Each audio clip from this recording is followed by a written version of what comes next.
네, 안녕하세요. 반갑습니다. 박한쌤입니다.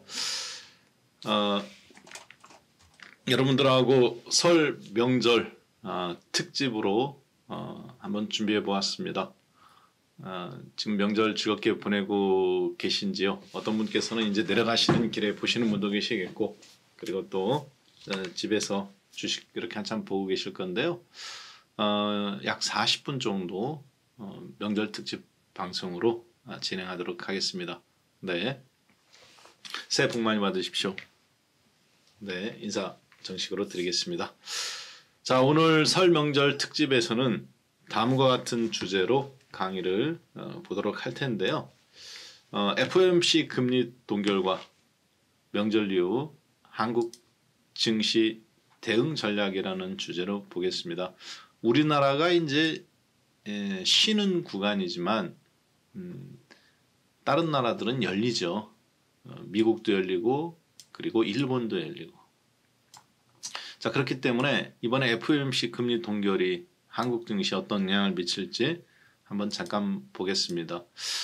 쉬는 구간을 한번 잠깐 볼까요? 얼마만큼 미국 시장이라든가 아시아 쉴 때 다른 나라들은 어떤지. 이게 이제 우리나라 휴장 현황입니다. 2월 달에. 자, 보시는 것처럼 이렇게 된다라고 보셔야 되겠습니다. 월요일 날이죠. 31일. 네. 이때 이 한국은 이제 휴장이에요. 그렇지만 다른 나라들은 열리는 나라들이 있습니다.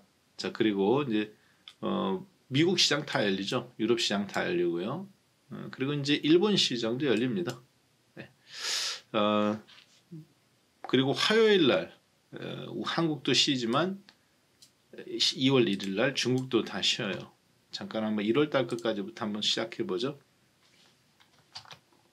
그래서 보시면은 이제 중국 그리고 홍콩, 대만, 이제 소위 얘기해서 유교 문화권, 그리고 한국도 쉽니다. 여기 이제 일본은 왜 안 쉬느냐? 일본은 한자 문화권이긴 한데 사실 유교 문화는 아닙니다.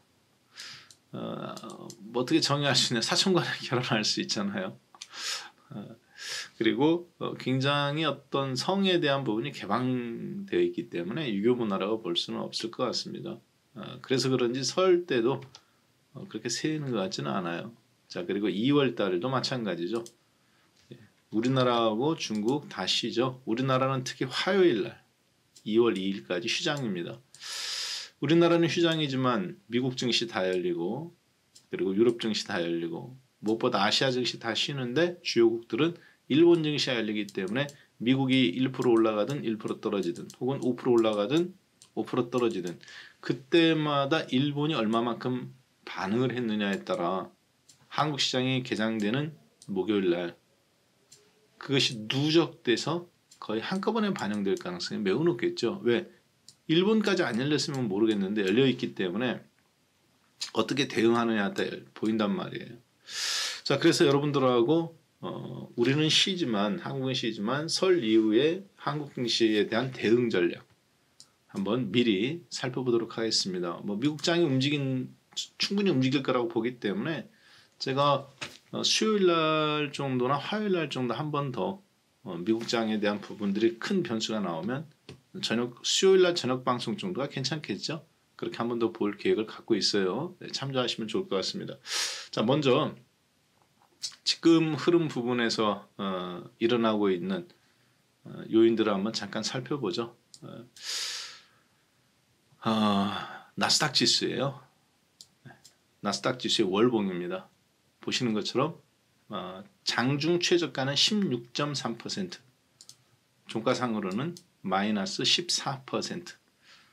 12월 31일 기준으로 1월 달이 시가 대비 작년도 12월 대비 장중 최저가는 마이너스 16.3%. 그리고 1월 28일, 한국 28일이니까 이제 미국은 27일이었겠네요. 그렇죠? 26일 회의 끝나고 FOMC 회의 끝나고 하루 지난 14.65% 종가상으로 빠져 있는 거죠. 이 변동성, 즉 15%에서 16%에 이르는 이 변동성은 코로나가 있었던 3월달 마이너스 장중에 22%가 한 번 있었어요. 코로나 때. 그때 이후로 사실 처음 나오는 강력한 변동성입니다. 왜냐하면 상하 고저의 변동성이 플러스 5.87에서 마이너스 22.60. 근데 하방으로 마이너스 22%의 변동성이 있었죠. 그리고 나서 이번에는 음봉의 크기는 커요. 왜? 높은 자리에서 16,000에서 떨어진 거니까. 이때는 8,500 전후에서 떨어진 거고. 자, 그래서 9,000, 네, 이때는 정확하게 8,667 시가에서 떨어진 거니까 하단의 변동성은 마이너스 22.6%, 퍼센트로는 크지만 변동폭은 지금이 최고입니다. 다만 22% 이후에 지금 처음으로 나온 변동성이 누가? 나스닥의 월봉 기준으로. 그러니까 여러분들이 지금 몇 년에 한 번 겪어야 되는 큰 변동을 이번 월에 겪고 있다, 이렇게 보시면 되겠습니다. 자, 그거는 국내 지수도 거의 뭐 대동소이하다고 저는 보고 있습니다. 네, 국내 종합주가 지수도 거의 대동소이한 월봉의 변동성. 코로나 때 나왔던 변동성이 아래로 마이너스 27.57이었네요. 우리나라는 전월 대비 하방 변동성 이게 마이너스 27%, 이번에는 하방 변동성이 마이너스 13%가 장중에 한번 치고 있었습니다. 하루에 일어난 게 아니라 이제 한 달 동안 엊그저께 급락 나왔던 거겠죠. 오늘 참 장중에 그나마 오늘 반등 주어서 종가상으로는 누적 마이너스 10.56 전월 대비 굉장한 변동성입니다. 자, 미국도 그렇고 한국도 그렇고 이 큰 변동성이 지금 나오고 있다, 이렇게 보시면 되겠는데요. 자, 이 변동성으로 말미암아서 우리나라는 현재 이런 흐름이 진행되고 있는데 미국장의 변동성에 비하면 아직 다 나온 건 아니라고 봐야 되겠죠. 그럼 앞으로 이제 이러한 흐름이 계속더 이어질 거냐에 따라 저희가 어떻게 대응해야 될지 한번 보겠습니다. 먼저 한번 준비된 자료를 한번 보죠. 오늘 강의 내용입니다. FOMC가 금리를 동결했죠. 차라리 금리를 0.25 올렸다면 좋았을 텐데. 그렇죠? 그래서 문제가 발생했어요. 어떤 문제가 발생했냐면 바로 불확실성이 증가된 문제가 발생을 했었죠. 자, 그리고 오늘은 제가 그래서 여러분들하고 저하고는 이번 장에서 뭐 철두철미하게 깨달았다고 보시면 되겠습니다. 어떤 걸 깨달았을까요? 네, 그렇죠. 시장을 이기는 종목이 없다. 시장을 이기는 종목은 없다. 물론 이 말에는 시장을 이기는 종목이 있어요. 종합 떨어져도 올라갈 종목이 있습니다. 그렇지만 보편적인 원리 그리고 연속적인 항구적인 원리, 일시적으로는 있을 수 있지만 계속적으로는 없다는 얘기예요. 시장을 거스를 수 없다는 얘기입니다. 계속적으로는. 자, 따라서 FOMC가 앞으로 미국 시장의 저 하락폭이 더 이어질 가능성이 있느냐 봤을 때 현재로서는 가능성은 저는 좀 더 있다고 봐요. 즉 하락이 한 번 더 남아있다. 반등이 나오더라도. 일단 반등 구간이긴 한데 한 번 더 큰 하락이 남아있다고 보고 그것에 대한 일정 부분 좀 준비는 해야 될 것 같습니다. 왜 그렇게 보느냐. 먼저 다음과 같은 이유 때문에 그렇습니다. 제 사진이 좀 크게 나오는 것 같네요. 이제 크게 나올 필요 없지. 이제 작게 줄이도록 하겠습니다. 그렇죠? 네. 자, 먼저 미국은 이번 1월 FOMC 회의에서 금리를 동결 결정을 했어요. 첫 번째. 그 다음에 두 번째, 3월에 테이퍼링을 마감하는 걸로 그렇게 발표를 했습니다. 일단. 그리고 세 번째, 양적 긴축을 시작하겠다. 일단 시작은 미정인데 일단 근데 이 이야기는 사실 12월 달에 다 했던 얘기입니다. 미국 정부가 12월 FOMC에서 금리는 3월에 올리겠다고 그랬죠. 0.25가 될지 0.5가 될지는 모르지만, 그리고 테이퍼링을 어떻게 하겠어요? 조기 종결하겠다고 그랬죠. 자, 그리고 양적 긴축을 7월 이후, 즉 하반기 어느 시점에 한다고 했어요. 시작은 언제 할지 몰라요. 자, 여기에서 중요한 세 단어가 나오네요. 금리, 테이퍼링, 그리고 양적 긴축. 금리 인상, 테이퍼링, 양적 긴축. 뭐 구분 없이 쓰시는 분들도 있어요. 그렇지만 전혀 그렇지 않습니다. 즉 무슨 얘기냐면 3월달 금리를 0.25 올리냐 0.5를 올리냐에 따라 앞으로 시장이 급등락이 더 연출될 가능성이 있는데 지금은 이 용어 구분을 먼저 보고 자세하게 살펴보도록 하겠습니다. 이렇게 봐야 되겠죠. 자, 미국 정부는 매년 FOMC 회의를 8번 합니다. FOMC 회의를 8번을 해요. 이 FOMC 회의가 이번 1월에는 25일에서 26일 날 있었죠. 미국 시간으로. 자, 그런데 이 회의 결과가 나오지도 않았는데 미국 시장이 미리 설레발을 친 거죠. 야, 금리 0.5% 올린데 망했어. 주가 폭락. 그렇죠? 야, 금리 이번 연도에 3월에 올리기로 했는데 1월에 올린대. 그리고 총 5번 올려야 되는데 혹은 뭐 6번 올려야 되는데 7번 올려야 되는데 아니면 회의할 때마다 올려서 8번 올릴 거야. 1년에 원래 이번 연도에 3번만 올리기로 했었는데. 그래서 시장이 미리 겁먹고 폭락했죠. 막상 뚜껑 딱 열어보니까 어제 뭐라고 발표 나왔어요? 27일 한국 시간으로 27일 날 새벽 4시에 미국 현지 시간으로 26일 날 오후에 이렇게 발표 나왔죠. 금리 동결.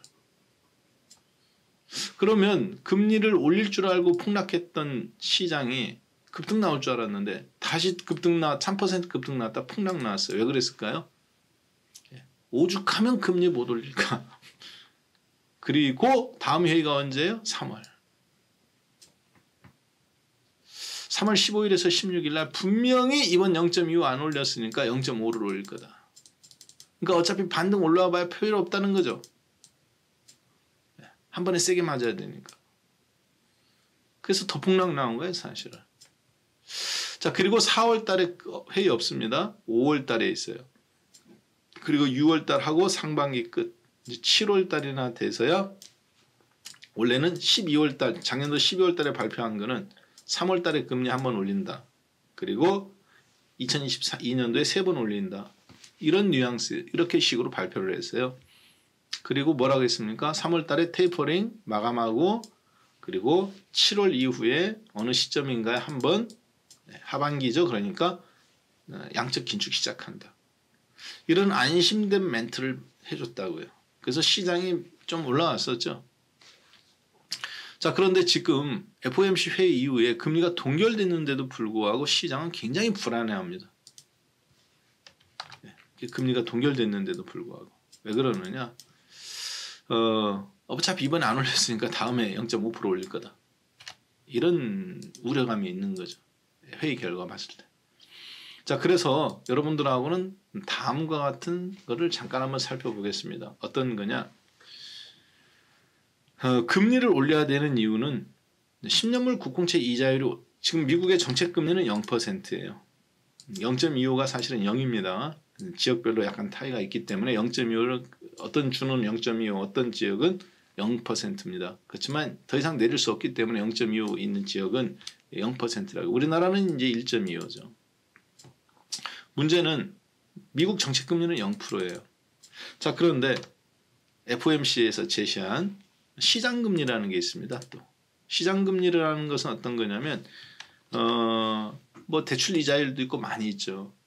그렇지만 가장 신뢰할 만한 시장의 기준이 되는 이자율은 미국 국공채 이자율입니다. 즉 달러로 표시된 미국 정부나 지방 혹은 공사에서 발행하는 채권, 한국으로 따지면 한국토지개발공사 혹은 담배인삼공사, 통한채 채권 뭐 이런 것들이죠. 그건 공채고요. 지하철 공사 채권.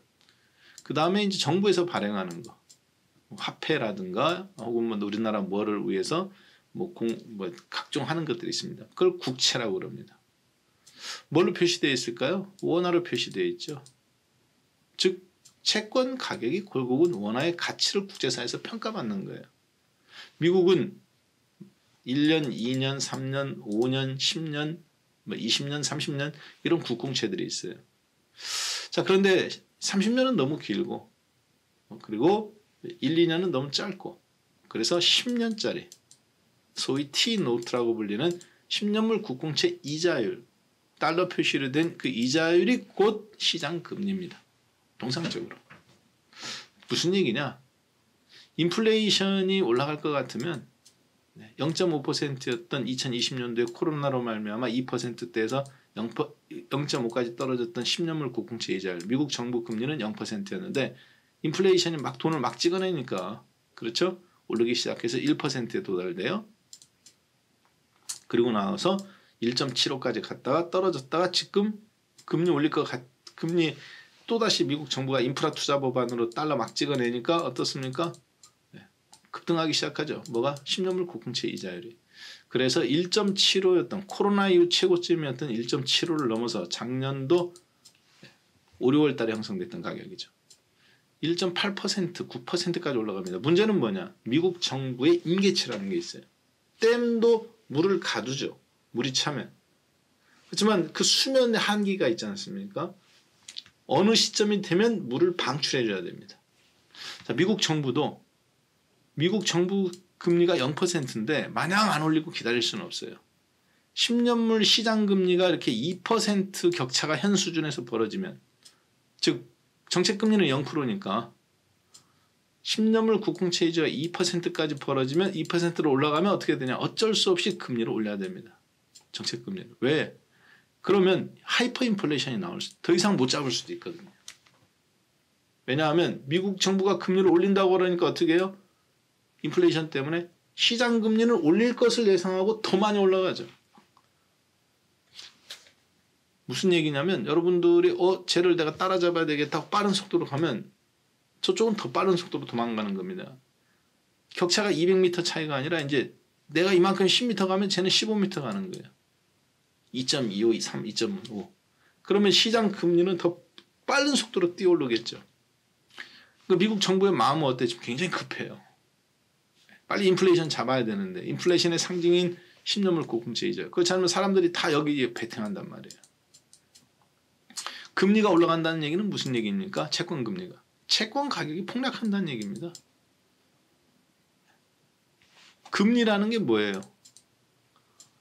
돈을 꾼 거에 대한, 돈에 대한 가치가 금리입니다. 10,000원짜리는 10,000원짜리고 100만원짜리는 100만원짜리예요. 무슨 얘기입니까? 여러분들이 마이너스 통장으로 1억 원 대출받고 1,000만 원 대출받죠. 그런데 홍길동이한테는 1억 원인데 1년에 200만 원, 2% 이자만 되고 누구는 3% 이자 내야 된대요. 왜 그럽니까? 똑같은 돈인데 왜 돈에 대해서 치르는 대가, 그러니까 누구는 1년에 200만 원이고 2%고 누구는 왜 300만 원입니까? 신용에 따라 다른 거죠. 즉 돈에 대한 가격, 가치를 어떻게 매기느냐? 바로 이자율로 매기는 겁니다. 이자율이 높다라는 것은 무슨 얘기입니까? 미국 정부의 국공채 가격이 가치가 떨어진다는 얘기예요. 시장 금리가 계속 올라간다는 것은 인플레이션으로 말미암아 미국 정부 금리는 0%인데 이자율이 계속 올라간다는 게 10년물 국공채 이자율이 인플레이션으로 올라가는 거지만 상징이, 그렇지만 미국 달러 가격이 떨어진다는 의미하고 똑같은 겁니다. 국공채 가격은 떨어지는 거예요. 이자율이 떨어지면 국공채 가격은 올라가는 거고. 자, 문제는 달러 가치가 자꾸 훼손되는 거죠. 많이 돈을 찍어냈으니까 돈이 넘치니까 이자율이 올라가겠죠. 인플레이션에 의해서. 그걸 상징적으로 보여주는 게 10년물 국공채 이자율이고. 계속 마냥 올라가면 어떻게 해야 돼요? 달러 가치는 계속 떨어지는 거예요. 채권 가격 떨어지고. 여러분이 갖고 있는 전 재산이 집인데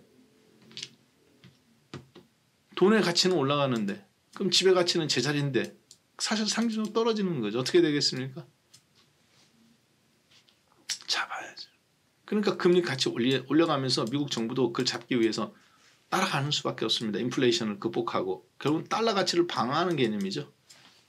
이자율 더 줄 테니까 프랑스에 있는 돈아, 러시아에 있는 돈아, 한국에 있는 돈아 미국으로 와라, 그 얘기죠. 그렇게 해서 잡는 겁니다. 달러 가치를 끌어들여서. 자, 다시 한번 보겠습니다. 자, 문제는 이 돈을 갖고 주식이 급등하기 심해요.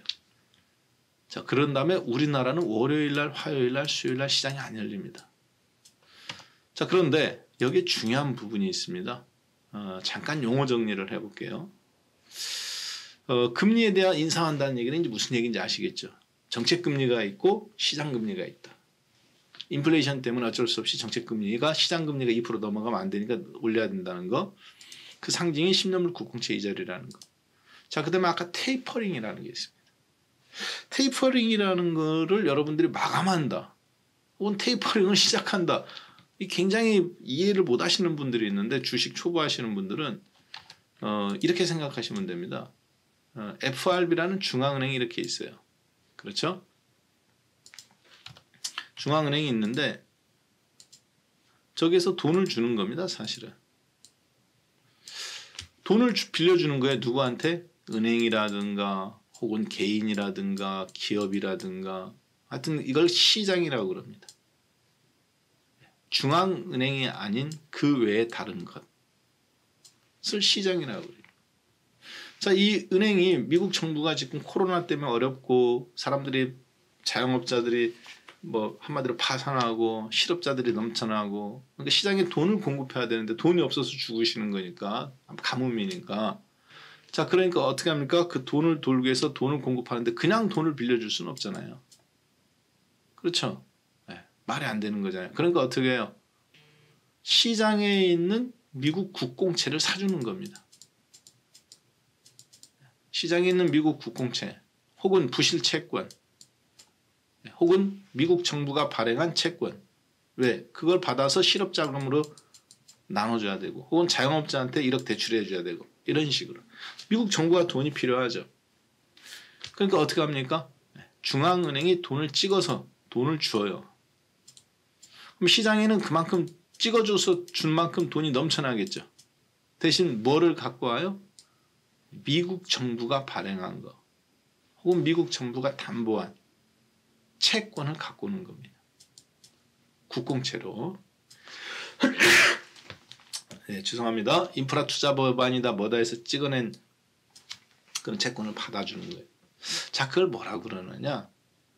그걸 매월 얼마씩 샀느냐?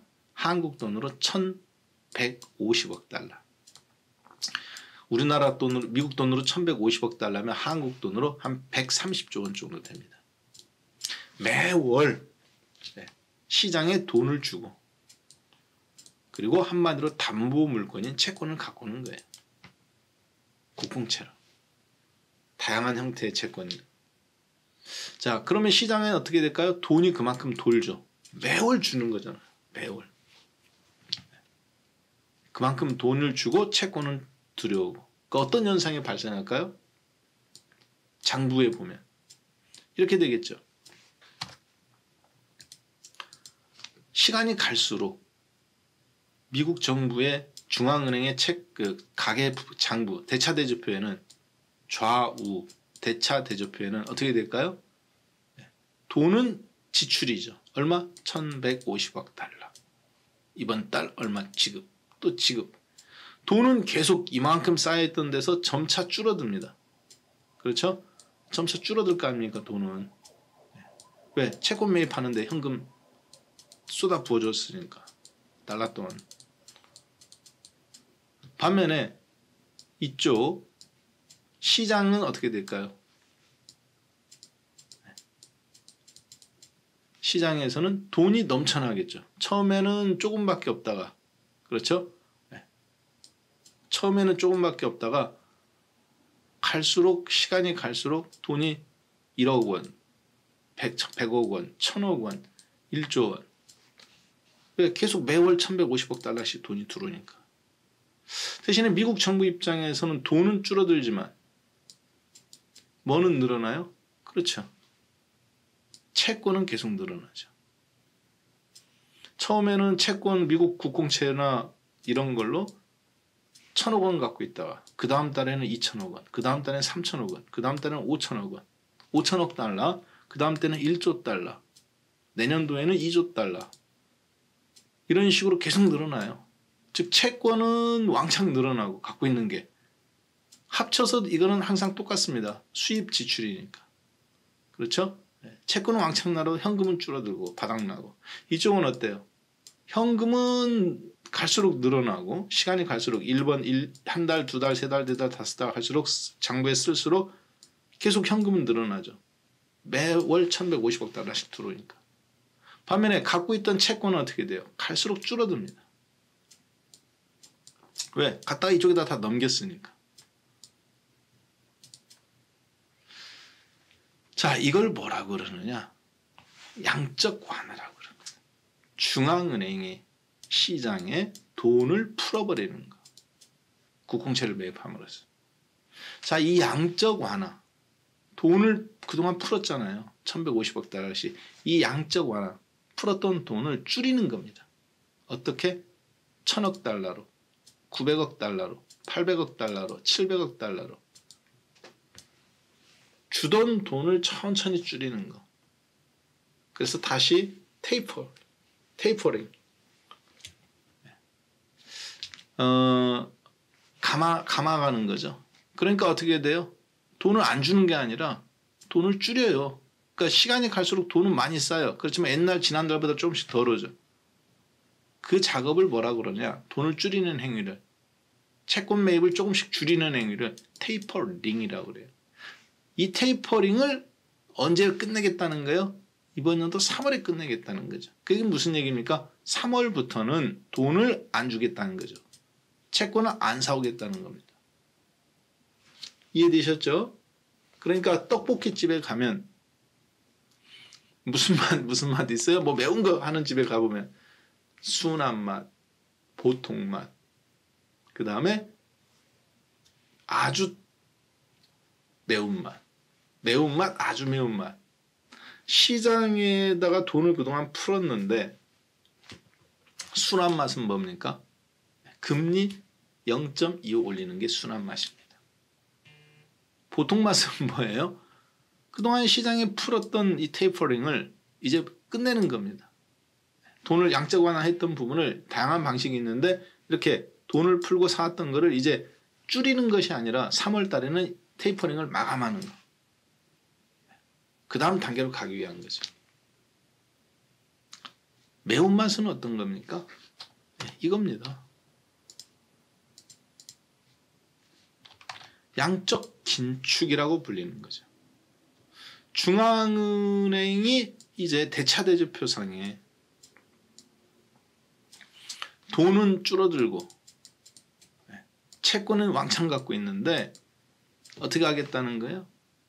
이제는 갖고 있던 채권을 시장에다가 던져주는 거예요. 야, 내 거 채권 이거 네가 이번에 1조 달러치 사. 그러면 여기는 이제 채권이 늘어나겠죠. 그렇죠? 채권은 예를 들어 채권을 뭐라고 표시해야 될까요? 그냥 이렇게 국공채라고 제가 표시하겠습니다. 아니면 B라고 표시하든지. 자, 그러면 채권은 늘어나겠죠. 반면에 채권을 사온 만큼 돈은 누구한테 갖다 줘야 돼요? 여기 바닥났던 현금이 바닥났었잖아요. 아까 이렇게 갈수록 줄어들었었잖아요. 이렇게. 처음에는 많았던 돈이 갈수록 줄어들었죠. 매월 1,500원씩 갖다 주니까. 여기서는 달러 돈을 갖다가 누구한테 넘겨주는 거예요? 미국 정부, 이 중앙은행한테 넘겨주는 겁니다. 중앙은행, 미국 정부가 아니라 그냥 일단 중앙은행을 합시다. 자, 그래서 어떻게 돼요? 곳간이 비워졌던 달러 돈은 두툼해지고 너무 넘쳐갖고 막 아주 그냥 헐값에 창고에 쌓여있던 겹겹이 쌓여있던 채권은 이쪽 시장으로 건너가고 요 단계, 이걸 뭐라 그러느냐? 양적 완화의 반대말, 양적 긴축이라고 말합니다. 즉 긴축재정 그러죠. 아, 돈 없어 이번 명절에. 어머님한테 명절 때 드렸던 용돈 30만 원 드렸던 거, 50만 원 드렸던 거 코로나라 어렵다, 돈 없다. 반대로 부모님한테 용돈을 20만 원으로 줄이고 10만 원으로 줄이는 거, 이게 테이퍼링이에요. 줬던 돈을 안 주는 게 아니라 줄이는 거. 반대로 어머니한테 세뱃돈 받아서 싸들 파는 거, 어머니 돈 있던 거 거꾸로 갖고 오는 거, 이게 양적 긴축입니다. 이해되셨죠? 네. 그래서 대차대조표를 맞추는 겁니다. 줄어들었던 현금은 늘리고 넘쳐났던 채권은 시장한테 던져주고 시간이 갈수록 어떻게 될까요? 양적 긴축을 쓰면 시장은 돈은 말라가고, 그렇죠? 돈은 말라가고 대신에 넘쳐나는 게 시장의 채권이겠죠. 미국 국공채 채권. 이렇게 되는 거예요. 그 마법을 누가 부리는 거냐? 미국의 중앙은행 FRB가 소위 얘기해서 금융정책 중에 통화정책과 재정정책이 있는데 금리를 올렸다 내렸다 하는 것은 통화정책이고 이렇게 채권을 갖고 유동성을 줬다 양적 긴축했다가 테이퍼링 했다가 하는 거 요거는 뭐냐 재정정책 중에 하나인데 원래 재정정책은 우리나라 같은 경우는 이제 그 금융부서 있죠 경제부서 거기서 하는 거고 뭐 부서를 이름을 자주 바꾸니까 재무부나 아니면 뭐 이제 이 저기 경제부서에서 하는 거고 갑자기 생각이 안 나나요 우리나라 경제부서가 한국은행 같은 데서는 이제 금리를 올렸다 줄였다 가면서 금융 정책을 그걸로 이제 정책을 펼치는 거죠 채권 갖고 하는 것이 아니라 금리로 자 그래서 한쪽은 경제 성장 경제부서는 한쪽 이제 은행 같은 한국은행 같은 경우는 안정균형 요건데 미국이 중앙은행은 제가 봤을 때 FRB는 두 가지 기능을 좀 통합한 그런 기능을 갖고 있다고 보시면 됩니다. 우리나라 이제 금융의 정도 최고 금융결정기구라고 보시면 될 것 같아요. 그런 개념으로 좀 이해하시면 어떨까라고 보여지네요. 재무부가 따로 있긴 하지만 미국 같은 경우는 자 그래서 그러면 문제는 그 양적 긴축을 사실 지금 겁을 먹고 있는 거죠. 1월 달에 금리 올린 게 사실 무서웠던 게 아닌 거죠. 1월 달에 금리 올리는 게 무서운 게 아니죠. 보니까.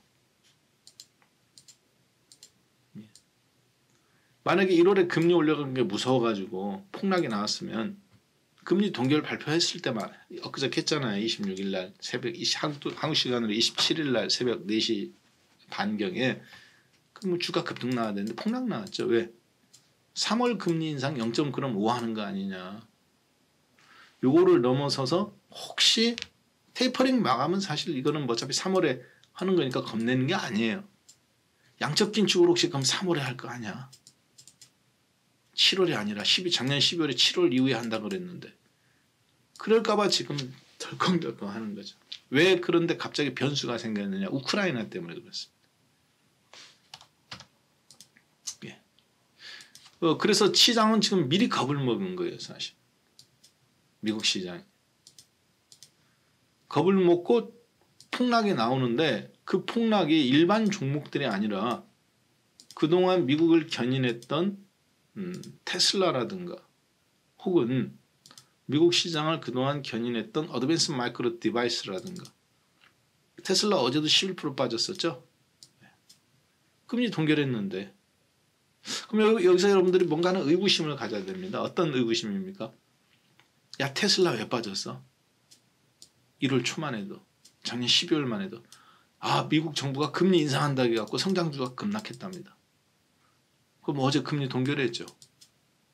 금리 동결했는데 근데 왜 빠졌어? 설명을 못해요. 그러면 금리 올린다고 해갖고 주가 앞으로 올린다고 해갖고 주가 빠진다. 그래 빠졌다 그러면 금리금 동결했는데 왜 빠졌느냐 그러면 설명을 못합니다. 왜 그런 걸까요? 주가가 빠진 거는 사실 금리를 올린다고 해서 빠지는 경우는 없습니다.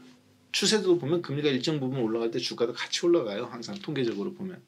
문제는 뭐냐. 그러다가 어느 순간 금리는 계속 올라가는데 경제가 떠받치지 못할 때 성장률이 못 따라갈 때 폭락 나오기 시작해요. 서브프라임 때 그랬고 이라크 전쟁 하기 전에도 그랬고 이번에도 마찬가지죠. 얼마 전에 미국 금리 양적 완화 코로나 때 경제 성장률이 못 따라가는데 금리는 2.25%니까 트럼프 대통령 때 그럼 무너져 버리잖아요. 그래서 금리를 빨리 내려주는 거. 자, 경제 성장률은 근데 지금 미국도 어느 정도 괜찮습니다. 어제도 4분기 GDP 6.8%가 발표 나왔잖아요. 그러니까 괜찮아요. 실업률도 3.9%고. 근데 왜 주가가 왜 빠지느냐? 금리의 문제가 아니에요. 양적 긴축을 땡길 수 있다. 금리를 그러면 올릴 거라고 발표해서 빠진다. 앞으로 올라갈 거라고 미리 빠진 거다. 동결했는데 그럼 빠진 만큼 다시 빨리 급등 나가지 만큼. 어드밴스 마이크로 디바이스 혹은 나스닥 지수. 이건 지금 어드밴스 마이크로 디바이스입니다. 어제 7% 빠진 인텔과 쌍벽을 이루는 반도체 회사죠. 지금 보시는 건 나스닥 종합주가 지수. 반등 못 나오잖아요. 금리 동결해도. 스탠앤푸어도 마찬가지고요. 진짜 무서운 거를 이걸 무서워하는 거예요. 그러니까 양적 긴축. 이게 왜 무섭느냐? 양적 긴축 규모가 8조 7,570억 달러예요. 여기 보이시죠 지금? 양적 긴축 규모가 이 정도입니다.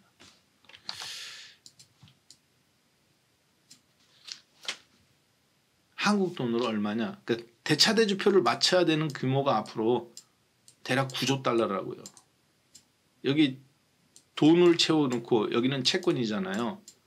대차대주표상 좌우가. 그동안 돈을 던져주고 시장에 돈을 던져주고 채권만 갖고 왔지 않습니까? 이렇게. 여기 채권 규모가 거의 9조 달러라고요. 이쪽에 그러니까 돈으로 갖고 채워야 되는 게 9조 달러예요. 한국 돈으로 얼마? 환율 1200원 적용했을 때 1경 1000억 원. 죄송합니다. 1경 1000조 원. 즉 1000조가 10번 있는 게 1경입니다. 감이 안 오시죠? 그래서 제가 준비했습니다. 우리나라 시가총액이 오늘 1월 27일 어제 목요일 기준으로 오늘은 1월 28일이니까 목요일 기준으로 1981조 원입니다. 코스피 전체 거래소 시장 1월 27일 기준으로 1981조 원. 종합주가지수 상으로 보면은 어제니까 어제 종가 기준으로 한번 잠깐 보겠습니다. 어제 종가 기준이면 이 자리네요. 그렇죠? 종가 최저가 자리. 2614포인트. 2614포인트에서 우리나라 현금 1981조 원. 시가총액 전체가. 삼성전자로부터 시작해서 다 포함해서.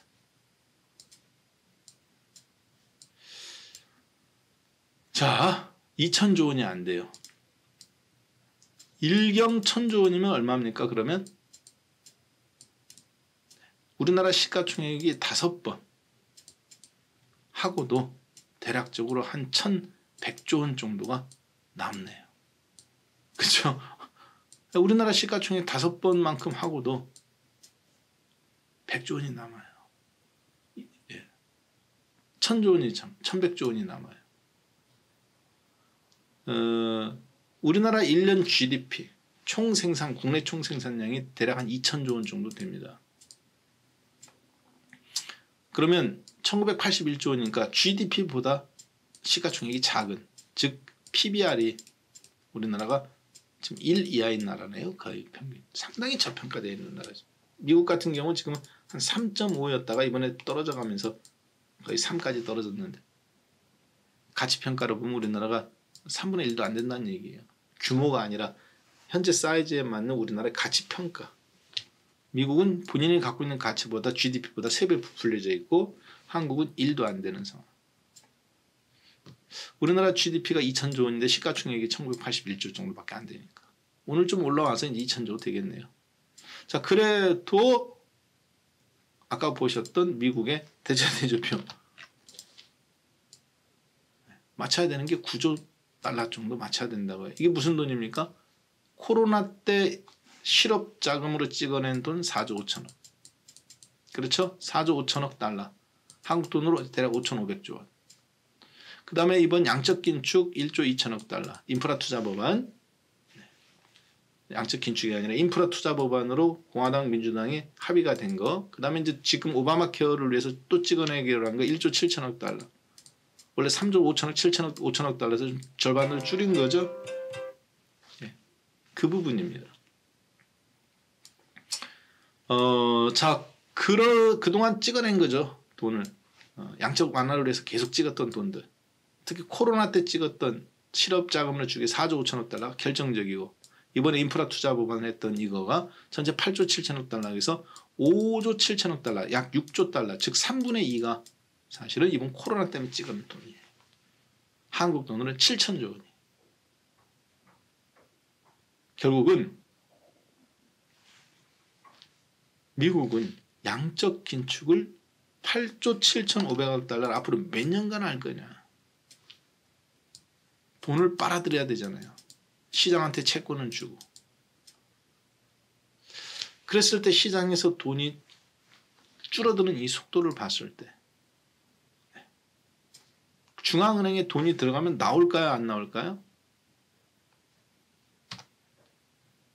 중앙은행에 돈이 들어가면 양적 긴축을 위해서 돈이 1,000억씩, 2,000억씩, 3,000억씩 그래서 1조 달러, 2조 달러 여기에 돈이 들어가면 이 돈이 나오는 돈이겠습니까? 나오는 돈이 뭐 의미가 없죠. 앞으로 몇 년간은 잠겨 있는 거죠. 계속. 그래서 달러 가치를 끌어올리겠다는 거죠. 왜? 시장에는 달러가 품귀 현상이 나오는 거 아닙니까? 갈수록 줄어드니까 시간이 갈수록 2023년 되면 줄어들고 2025년 되면 더 줄어들고 2026년 되면 옛날에 흔하디 흔했던 달러가 이제는 찾아봐도 없는 거잖아요. 얼마치가? 일경이 순차적으로 줄어드는 거 아닙니까? 우리나라 시가총액이 5배. 대한민국 사람들이 5년간 먹지도 않고 쓰지도 않고 오로지 벌기만 해야 되는 거예요. 그걸 GDP인데 1년간 2천조 원이니까. 그래서 5년간 해야 돼야 할 수 있는 돈이에요. 돈이 품귀 현상이 나오는 거죠. 당연히 달러 가치는 올라가고 가만히 있어도 잠깐 오는 거니까. 마치 은행에 5만 원권이 시장에 5만 원권이 없죠. 눈 찍고 봐도. 왜 없어요? 어딘가에 잠겨 있는 거잖아요. 똑같은 원리입니다. 자, 그 말은 즉슨 근데 왜 갑자기 테이퍼링을 7월 이후에 한다겠다가 왜 땡겨서 하는 걸까요? 우크라이나 사태 때문에 그렇습니다. 왜 3월에 땡길 수도 있느냐 이런 문제가 나오느냐 자꾸. 그래서 시장에 자꾸 폭락 나오게 만드느냐. 주식에 사야 될 돈이 중앙은행으로 갈 수도 있다는 두려움을 갖고 있느냐. 왜 그러냐. 우크라이나하고 미국이 만약에 지금 전쟁을 만약에 하면 어떻게 되겠습니까? 미국 정부는 전쟁을 뭘로 돈을 댈 거예요. 채권 또 찍어내야죠. 달러. 그럼 달러 값이 똥값 되잖아요. 한쪽에서는 전쟁을 위해서 찍어내고 한쪽에서는 매입하고 그래야 겨우 달러 가치 유지하는 거 아닙니까? 우크라이나 사태 때문에 혹시 전쟁을 할 수도 있다라는 압박감 속에서 그러면 난해해지잖아요.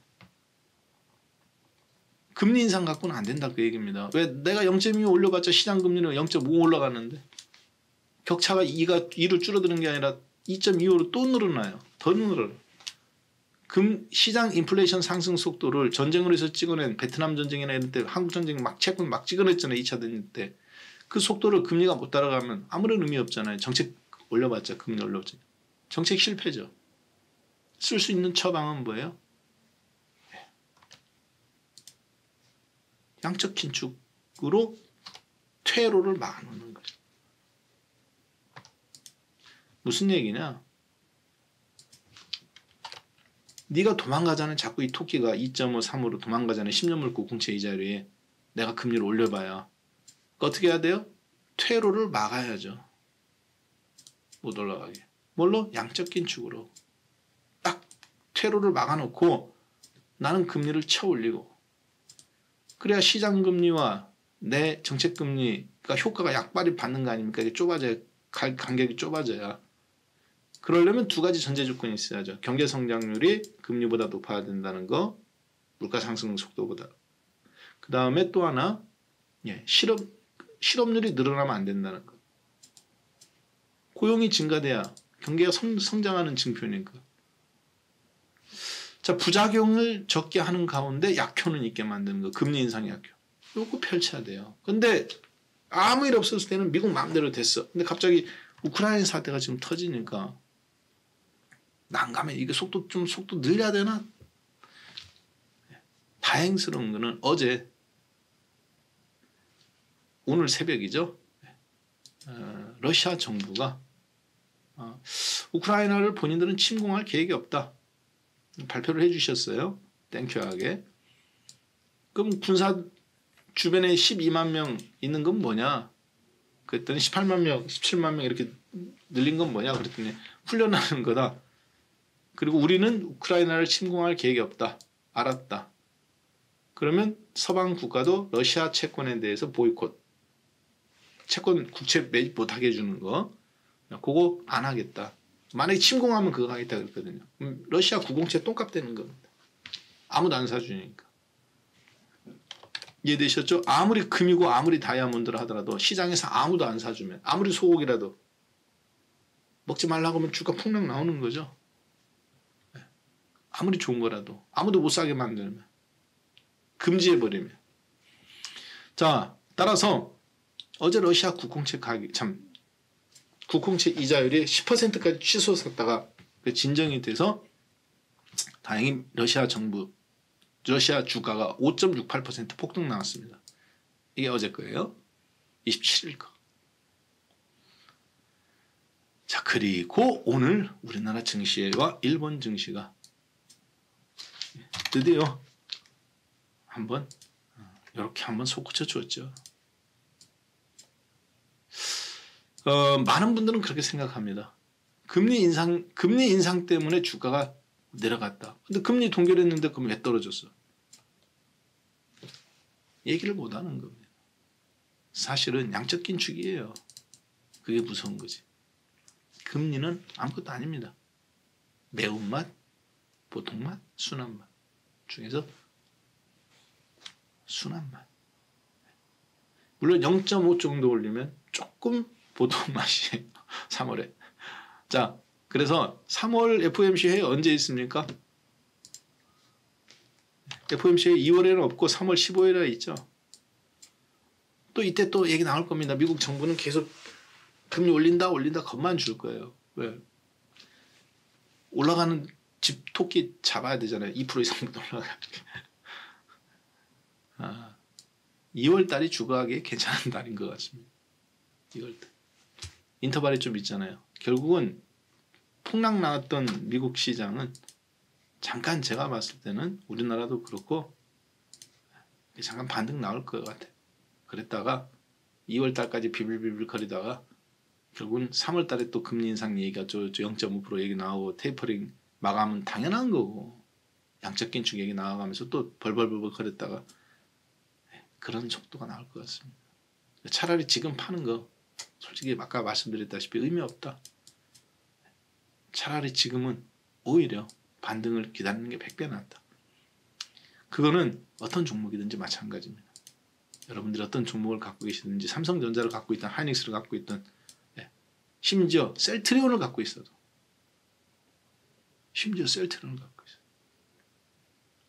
더 웃긴 거는 은행주까지 그래요. 금리 올린다고 했는데 빠졌잖아. 은행주인데 금리 올리면 올라가야지.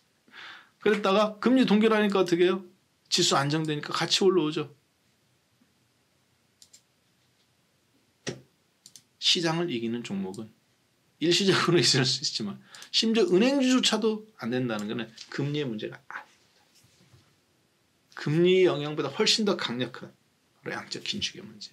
그것이 이번 연도 계속 시장을 장악하고 있는 화두고 그것이 7월 이후에 하느냐 그 전에 하느냐 그거 갖고 미국 정부 계속 장난칠 겁니다. 그러면 여러분들이 종목을 많이 하시려고 하면 안 돼요.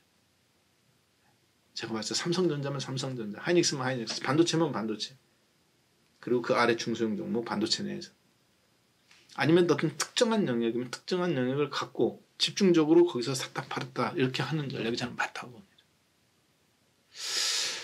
자, 그래서 이번 명절 전후에 2월 달에는 일단 두들겨 맞은 거 급반등 구간이다. 그렇게 보시고 대응하시는 것이 명절 이후에도 맞을 거다. 이렇게 보시면 되겠습니다.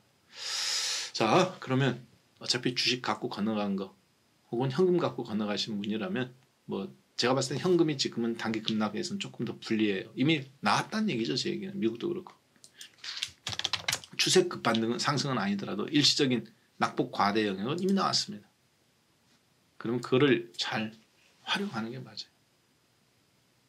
오늘 그런 중요한 시그널이 시장에서 한번 나왔고, 자, 이렇게 해서 그러면 오늘 명절 특집으로 준비한 FOMC 금리 동결과 명절 이후의 한국 증시의 대응 전략에 대해서 살펴보았습니다. 여러분들 명절 즐겁게 보내십시오. 감사합니다.